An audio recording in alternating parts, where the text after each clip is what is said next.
ઘર કા ભેદી લંકાઢાય જેવું અંકલેશ્વરમાં બન્યું. પિતાના ઘરે ચોરી કરનાર પુત્ર જ નીકળ્યો માસ્ટર માઇન્ડ.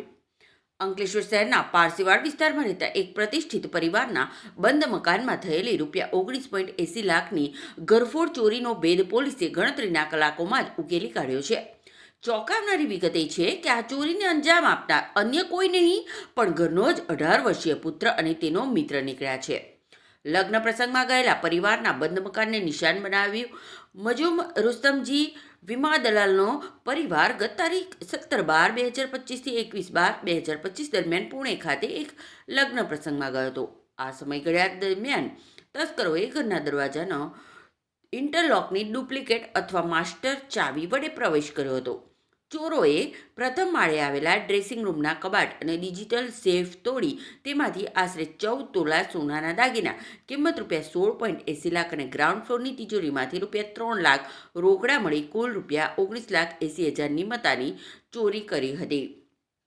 ઘટનાની ગંભીરતા જોતા ભરૂચ પોલીસ અધિક્ષક અક્ષયરાજ અને નાયબ પોલીસ અધિક્ષક ડોક્ટર કુશલ ઓઝાના માર્ગદર્શન હેઠળ લોકલ ક્રાઇમ બ્રાન્ચ અને શહેર એ ડિવિઝન પોલીસની સંયુક્ત ટીમો બનાવવામાં આવી હતી અને હ્યુમન અને ટેકનિકલ ઇન્ટેલિજન્સના આધારે પોલીસને બાતમી મળી હતી કે આરોપી અમદાવાદમાં છે.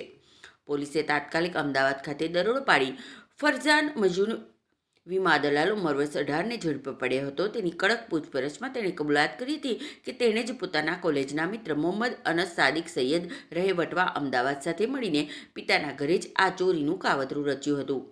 પોલીસે બંને આરોપીઓની ધરપકડ કરી ચોરીમાં ગયેલા સોનાના દાગીના અને રોકડ સહિતનો મુદ્દામાલ રિકવર કરી લીધો છે. આરોપીઓ સામે BNSની કલમ 305A, 331(3), 331(4) અને એક્સેટ 2A મુજબ ગુનો નોંધી આગળની તપાસ હાથ ધરવામાં આવી છે. આ સફળ કામગીરીમાં LCB PI MP વાળા, A division PI PG Chavda અને તેમની ટીમે મહત્વની ભૂમિકા ભજવી છે.